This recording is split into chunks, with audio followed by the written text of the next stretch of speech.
तो कोई समझौता कश्मीर में नहीं होने वाला और अब तो योगी आदित्यनाथ ने ये कह दिया है पीओके से आवाज उठने वाली है, वो आवाज दूर तक जाएगी, पाकिस्तान तक सुनाई देगी, पाकिस्तान परस्तों को भी सुनाई देने वाली। लेकिन रण में योगी की एंट्री हुई क्यों है, चलिए जानकारी आपको दे देते हैं जल्दी से, क्योंकि अंतिम चरण में देखिए जो 40 विधानसभा सीटें उन पर वोटिंग होनी है और 26 सीटें जम्मू की हैं और 14 सीटें कश्मीर रीजन की हैं। असली लड़ाई दरअसल जम्मू में हिंदू बेल्ट की सीटों पर कांटे की टक्कर होने पर सीएम योगी की यहां एंट्री हुई है और 27 सितंबर को भी जम्मू कश्मीर में 2 रैलियां होने वाली हैं योगी आदित्यनाथ की। तो 2 रैलियां आज हुई हैं और 2 रैलियां कल होंगी। लेकिन इसको लेकर बताएं आपको कि महबूबा मुफ्ती को बहुत टेंशन हो गई है, उनको समझ ही नहीं आ रहा कि बुलडोजर वाले बाबा कैसे कश्मीर पहुंच गए। सुनिए जरा। कि अयोध्या के मंदिर में जहां श्री राम रहते हैं वहां पर एक दलित बच्ची के साथ गैंगरेप हुआ और वो जो बुलडोजर बाबा है जो अब आएंगे यहाँ पर बुलडोजर की कहानी सुनाने के लिए, जिनके ऊपर अयोध्या में श्री राम ने बुलडोजर चला दिया उस सीट पे, तो उसको तो लोगों को पकड़ के जेल में डालना चाहिए था, जैसे वो एनकाउंटर करते हैं, पर वहाँ तो कुछ नहीं किया। यहाँ आएंगे अब घंटी बजाने के लिए।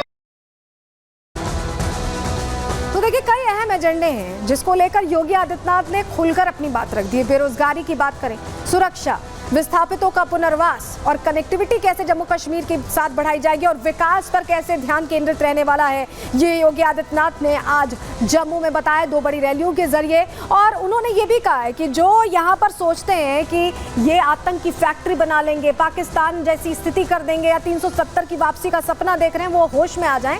ये भारत है, यहाँ ये नहीं होने वाला। सुनिए।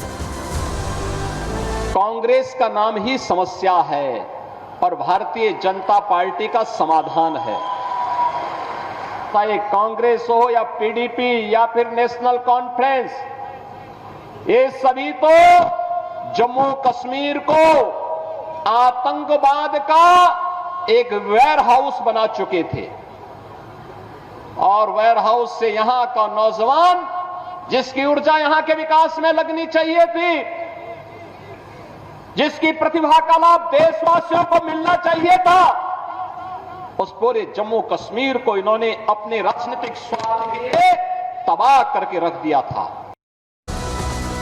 और चलिए आगे बढ़ते अगली खबर का रुख करते हैं, जहां नेम प्लेट जैसे ही उत्तर प्रदेश में रिटर्न हुई वैसे ही कांग्रेस ने भी वो फॉलो करने की कोशिश की। लेकिन क्या हुआ जो यू टर्न लेना पड़ा, बताने जा रहे हैं आपको।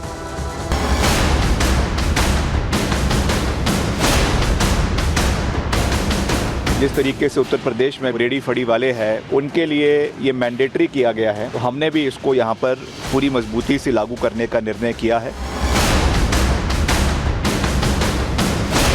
विक्रमादित्य जी ने जो स्टेटमेंट दी है उसमें बड़ी सीधी सी बात की, उन्होंने उस बात का जिक्र किया जिसके सिलसिले में हमने काम करना शुरू किया।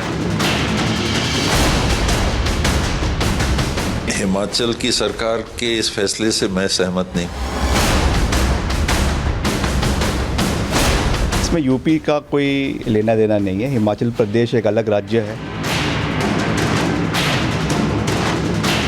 जो यूपी के पैटर्न पर हो कि यूपी की तर्ज पे कोई आदे, ये बेवजह का एक वो है।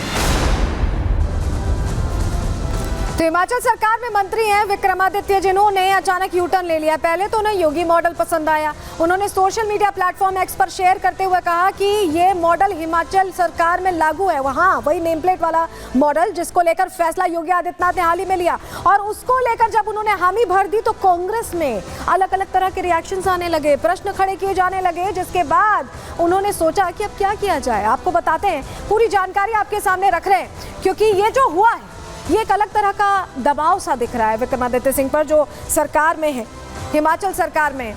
योगी मॉडल क्यों पसंद आया? योगी आदित्यनाथ विक्रमादित्य सिंह को पसंद आ गए, उनके फैसले पसंद आ रहे हैं, क्योंकि योगी आदित्यनाथ ने खाने पीने की दुकानों पर नेम प्लेट लगाना जरूरी कर दिया। जिस तरह से अशुद्ध खाने, अपवित्र करने की कोशिश, धर्म भ्रष्ट करने की कोशिश सामने आ रही थी, उसको लेकर योगी आदित्यनाथ ने बड़ा फैसला लिया। इस पर विक्रमादित्य सिंह ने क्या कहा कि दुकानदारों को आईडी दिखानी होगी। उन्होंने तुरंत इसे फॉलो किया, तुरंत इसे अप्रिशिएट किया और शेयर भी किया एक्स पर। लेकिन फिर इसी को लेकर दबाव सा शुरू हो गया कांग्रेस में। विक्रमादित्य से कई लोग नाराज हो गए। ये सॉफ्ट हिंदुत्व भा नहीं रहा था कांग्रेस पार्टी को, क्योंकि बात तो तुष्टीकरण की होनी चाहिए थी। रिपोर्ट आपको दिखा देते हैं सबसे पहले।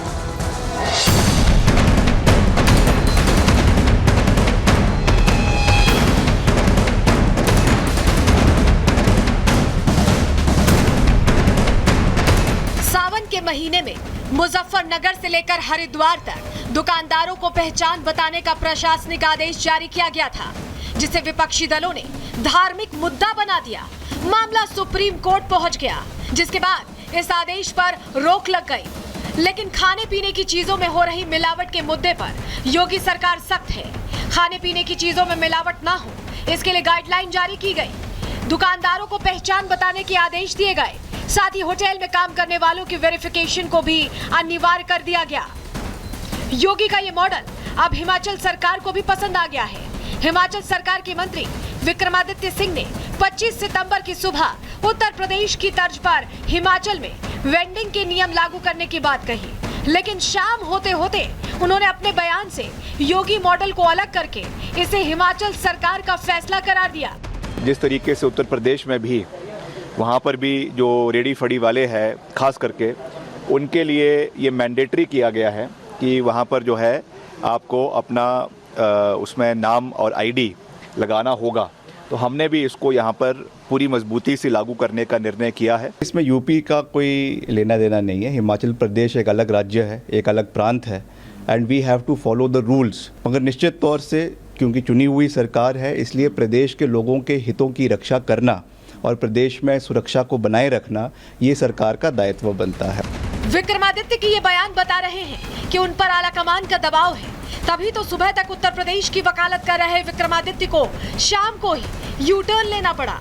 आलाकमान का नाराज होना जायज भी है, क्योंकि सावन के महीने में कांग्रेस के दिग्गज नेताओं ने एक सुर में नेम प्लेट मुद्दे का विरोध किया था, और अब जब हिमाचल में इस नियम को लागू करने की बारी आई तो पूरा कांग्रेसी कुनबा विक्रमादित्य के फैसले को पचा नहीं पा रहा है। हिमाचल की सरकार के इस फैसले से मैं सहमत नहीं। अल्पसंख्यकों के दुकानों के सामने शटर के ऊपर क्रॉस लगा रहे हैं कि इनका हमको बहिष्कार करना है, ये निंदनीय है। और हिमाचल की सरकार ऐसा कर रही है तो वो सरकार में रहने लायक है कि नहीं, उस पर प्रश्न लगेगा। हिमाचल विधानसभा के अध्यक्ष ने एक कमेटी बनाई है, उस कमेटी में सब दलों के लोग लिए और कैसे रेडी वाले पटरी वालों को कैसे बैठाया जाए, कैसे उनको जो है सुरक्षित स्थान दिया जाए, कैसे वो नियमित हों, इसके लिए लाइसेंस दिए जाएंगे। इतनी सी बात है, उसको यूपी से तुलना करने कोई मतलब ही नहीं। सूत्रों की माने तो कांग्रेस का एक बड़ा धड़ा हिमाचल सरकार के इस फैसले से खासा नाराज है। बताया ये भी जा रहा है कि कांग्रेस के अल्पसंख्यक नेता जल्द ही आलाकमान के सामने अपना शिकायती पक्ष रखेंगे। वहीं हिमाचल प्रदेश में बीजेपी ने भी इस मुद्दे को हवा देना शुरू कर दिया है। विक्रमादित्य जिस फैसले को सुक्कू सरकार का फैसला बता रहे हैं, उसे पूर्व मुख्यमंत्री जयराम ठाकुर अपनी पॉलिसी बता रहे हैं। पहले संजौली मस्जिद मामला और अब नेम प्लेट मामले में विक्रमादित्य सिंह के बयान उनके सॉफ्ट हिंदुत्व को दिखाते हैं, लेकिन आलाकमान के दबाव में बार बार उन्हें यू टर्न लेना पड़ रहा है।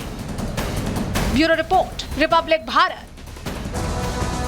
तो संजौली मस्जिद विवाद को लेकर भी विक्रमादित्य मुखर होकर बोले थे। इससे पहले अवैध प्रवासियों के बारे में भी बोल चुके हैं। और आपको याद होगा जब रामलला की प्राण प्रतिष्ठा हुई थी, तब भी विक्रमादित्य पार्टी से इतर, स्टैंड से इतर वहां पहुंचे थे। तो विक्रमादित्य कई बार ऐसा बोल चुके हैं। और उनकी जो मां है प्रतिभा सिंह, वो भी ये कह रही हैं कि इस तरह का फैसला लेना तो जायज है, इस वक्त की जरूरत है जिस तरह की खबरें सामने आ रही हैं। लेकिन कांग्रेस ने उन्हें दिल्ली तलब कर लिया और बताया जा रहा है इस वक्त वो दिल्ली में है, जहां हो सकता है जवाब तलब हो रहा हो। इस खबर पर हमारी नजर रहेगी। और इसी के साथ आज के लिए प्रहार में इतना ही।